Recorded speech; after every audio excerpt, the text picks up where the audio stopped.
আসসালামু আলাইকুম। এখন শুনবেন সংবাদ শিরোনাম।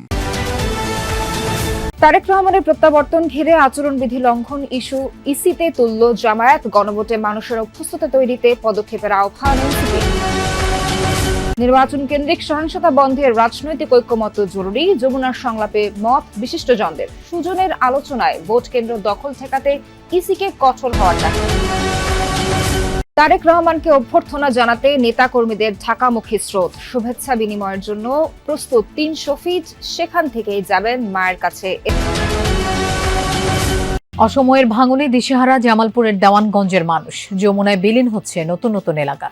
তীর রক্ষায় প্রস্তাবনা পাঠিয়েছে পানি উন্নয়ন বোর্ড। আসসালামু আলাইকুম। এতক্ষণ শুনছিলেন সংবাদ শিরোনাম, এখন শুনবেন বিস্তারিত। সংবর্ধনা অনুষ্ঠানের নামে যেন আচরণবিধি লঙ্ঘন না হয় সেদিকে নজর রাখতে ইসির প্রতি আহ্বান জানিয়েছে জামায়াত। বিকেলে সিইসির সাথে দেখা করে আহ্বান জানায় দলটি। এর আগে সকালে কমিশনে যায় এনসিপির প্রতিনিধি দল। কোনো দল এরই মধ্যে আচরণবিধি লঙ্ঘন করেছে বলে অভিযোগ করে দলটি। ইসি সচিব জানান, সংবর্ধনায় আচরণবিধি লঙ্ঘন হয় কিনা তা দেখবেন রিটার্নিং কর্মকর্তা। ভোটের দিন এগিয়ে আসার সাথে তৎপরতা বাড়ছে রাজনৈতিক মহলে। প্রতিদিনই ইসিতে আসেন বিভিন্ন রাজনৈতিক দলের প্রতিনিধিরা। তারই ধারাবাহিকতায় বিকেলে জামাতে ইসলামের একটি প্রতিনিধি দল যায় সিইসির সাথে সাক্ষাৎ করতে। সাক্ষাৎ শেষে জামাত প্রতিনিধি দলের নেতা বলেন, একটি দল দেশের মানুষকে বিভিন্ন কার্ড দেওয়ার কথা বলছে, যা আচরণবিধির সুস্পষ্ট খেলাপ। যারা নির্বাচনে ভূমিকা রাখছেন, আমাদের আমিরে জামাত, সেক্রেটারি জেনারেল, কেন্দ্রীয় নেতৃবৃন্দ, শীর্ষ নেতৃবৃন্দ ব্যাপক সফর করবেন, বিভিন্ন জায়গাতে তাদেরকে যেতে হবে। তাদের নিরাপত্তার বিষয়টি আমরা দৃষ্টি আকর্ষণ করেছি যে কেউ অনেক ফ্যাসিলিটিস পাবেন, ভিভিআইপি ফ্যাসিলিটিস পাবেন, আবার কেউ পাবেন না। এটা তো লেভেল প্লেইং ফিল্ডের হলো না। এটা ইসি তো নিরপেক্ষ, ওনারা দেখবেন যে কোন দল কি করে না করে, আচরণবিধি লঙ্ঘন হচ্ছে কিনা, দায়িত্বটা ওনাদের। এর আগে বেলা 12টায় সিইসির সাথে দেখা করতে যান এনসিপির মুখ্য সমন্বয়ক নাসিরউদ্দিন পাটোয়ারি ও যুগ্ম সদস্য সচিব জহিরুল ইসলাম মুসা। সাক্ষাৎ শেষে তারা অভিযোগ করেন, অনেক দল এখনও নির্বাচনী আচরণবিধিমালা মানছেন না।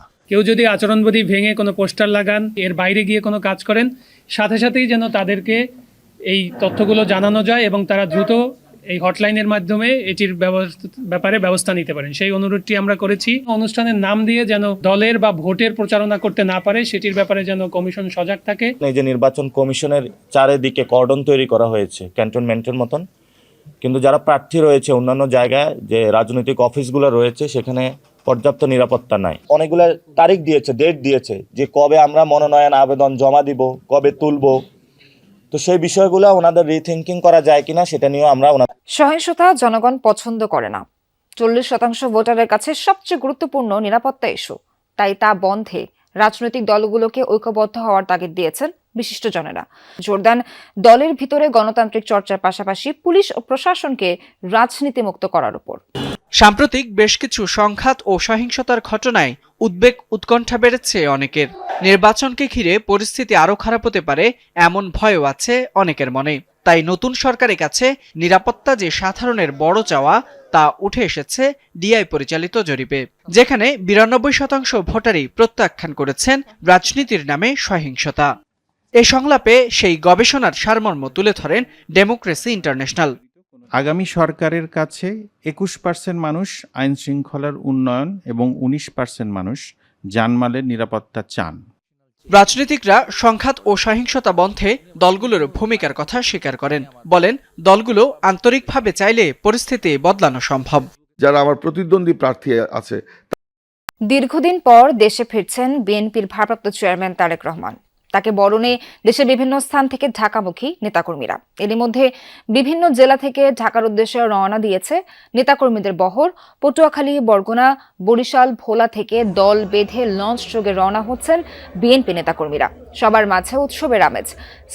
স্লোগানে মুখর হয়ে ওঠে লঞ্চ ঘাট। ট্রেন যোগেও ঢাকার উদ্দেশ্যে রওনা হচ্ছেন নেতাকর্মীরা। নিয়মিত ট্রেন ছাড়াও 10টি রুটে বিশেষ ট্রেনের ব্যবস্থা করা হয়েছে। রাত ও কাল ভোরেও ছাড়বে কয়েকটি ট্রেন। এদিকে সকাল থেকে দেশের বিভিন্ন জেলা থেকে শত শত বাসে করে সংবর্ধনা অনুষ্ঠান স্থলের উদ্দেশ্যে রওনা হন বিএনপি ও সহযোগী সংগঠনের নেতাকর্মীরা। ঢাকা ময়মনসিংহ, ঢাকা চট্টগ্রাম ও ঢাকা আরিচা সহ সকল সড়ক মহাসড়কে সতর্ক অবস্থানে ট্রাফিক ও হাইওয়ে পুলিশ। বাংলাদেশের জনগণের জন্য সে 18 বছর পর আমাদের মাঝে আমাদের দায়িত্ব নেওয়ার জন্য আমাদের মাঝে আবার ফিরছেন। খুবই উচ্ছ্বাসিত এবং আনন্দিত যে তারেক সাহেব আমাদের দেশে ফেরত আসতেছেন এবং দেশের যে অস্থিতিশীল অবস্থা সেই অস্থিতিশীল অবস্থা দূর হবে। উনি আসলে দেশের রাজনীতি প্রেক্ষাপট সবকিছু চেঞ্জ হয়ে যাবে। এই মহামিলনের সাক্ষী হওয়ার জন্য এখানে হাজার হাজার নেতাকর্মী সমর্থক আজকে উদ্বেল হয়ে আছে। এক নজর দেখার জন্য আমরা সকলে বেকুল, এজন্য আমরা ওনাকে দেখতে আসছি। স্লোগানে আনন্দনগরী পূর্বাচল ৩৬ জুলাই এভিনিউ, অর্থাৎ সেই সংবর্ধনা স্থল যেখানে দীর্ঘ অপেক্ষার প্রহর শেষে তারেক রহমান জনতার কাতারে আসবেন এবং তার নেতাকর্মীরা উজ্জীবিত। এরই মধ্যে তারা দেশের বিভিন্ন প্রান্ত থেকে, আপনি জানাচ্ছিলেন যে রওনা হয়েছেন, এরই মধ্যে অনেকেই এসে পৌঁছেছেন ঢাকায়। যারা ঢাকায় এসেছেন তাদের অনেকেই আমরা দেখছি যে বিভিন্ন অঙ্গদল, বিভিন্ন পেশাজীবী সংগঠনের নেতৃত্বে তারা পূর্বাচলের এই সংবর্ধনা স্থল বা সমাবেশ স্থলে আসছেন এবং এই জায়গাটিকে তারা ঘুরে দেখছেন। কেউ কেউ আবার অবস্থান নিয়ে রেখেছেন।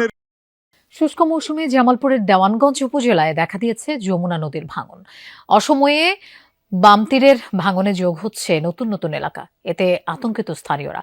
নদী ভাঙন থেকে রক্ষায় একটি প্রস্তাবনা বোর্ডে পাঠানো হয়েছে, দাবি পানি উন্নয়ন বোর্ডের। জামালপুরের দেওয়ানগঞ্জের খোলাবাড়ি এলাকার 53 বছর বয়সী বিধবা তাজিনা বেগম 3 বার ভাঙনের পর যমুনার পাড়ে ছিল তার দোচালা ঘর। সম্প্রতি শেষ আশ্রয়স্থলটিও গেছে নদীগর্ভে। এরপর থেকে হাড় কাঁপা শীতে খোলা আকাশের নিচেই কাটছে অসহায় এই নারীর জীবন। শীতের কষ্ট, সেই কষ্ট আর কোনো শেষ নেই। আল্লাহ সরকার সাহায্য করাতে তাহলে আল্লাহ কষ্ট দূরে যাও, আর না করলে এই কষ্ট দূরই হবে না। টানা 2 মাস 2 কিলোমিটার এলাকা জুড়ে ভাঙনে বিলীন হয়েছে শতাধিক বসতবাড়ি ও কয়েক একর ফসলি জমি। এছাড়াও হুমকিতে শত শত বাড়িঘর, ক্লিনিক, নৌথানা, বিদ্যালয় ও 20,000 মানুষের যাতায়াতের জন্য চিকাজানি থেকে এরেন্ডা পর্যন্ত পাকা সড়ক। নদী ভেঙে নিল, আমার বাড়ি ঘর দেওয়ার জায়গা জমি নাই, কই থাই শীতের মধ্যে যাওয়ার মতো কোনো অবস্থা নাই। যদিও এখন ভাঙ্গার কথা না, কিন্তু তারপরে নদী এতটাই ভয়ঙ্কর, নদী এখন ভাঙ্গা শুরু করছে। আমাদের এখান থেকে কয়েক কিলোমিটার পশ্চিম দিয়ে অনেক বসত ভিটা ছিল, সেই বসত বাড়িগুলো অলরেডি চলে গেছে। ভাঙন থেকে রক্ষায় রাজনৈতিক ব্যক্তিসহ সরকারের বিভিন্ন দপ্তরে ঘুরেও সুরাহা পায়নি ভুক্তভোগীরা। তাই ভাঙন ঠেকাতে সাময়িকভাবে ব্যবস্থা নেওয়ার দাবি তাদের। খুব তাড়াতাড়ি আমাদের এখানে জিও ব্যাগ দিয়ে নদী ভাঙনটা রোধ করার জন্য আমরা সরকারকে আবেদন জানাচ্ছি। অনেক বাড়ি ঘর বিলীন হয়ে গেছে গা, অলরেডি একটা প্রাইমারি স্কুল ছিল, ওটা বিলীন হয়ে গেছে গা। এখন একটা রাস্তা, অনেক লোকের যাতায়াত, প্রায় 40-50 হাজার লোকের যাতায়াত এই রাস্তা। অনেক জায়গায় আমরা চেষ্টা করছি, অনেক যোগাযোগ করছি, এরপরে কোনো আমাদের কোনো ফল আসে না এই কাজ, এই চেষ্টায় আমাদের কোনো পদক্ষেপ না, কেউ পদক্ষেপ নেয় নাই। এরই মধ্যে সেই অঞ্চলের 900 মিটার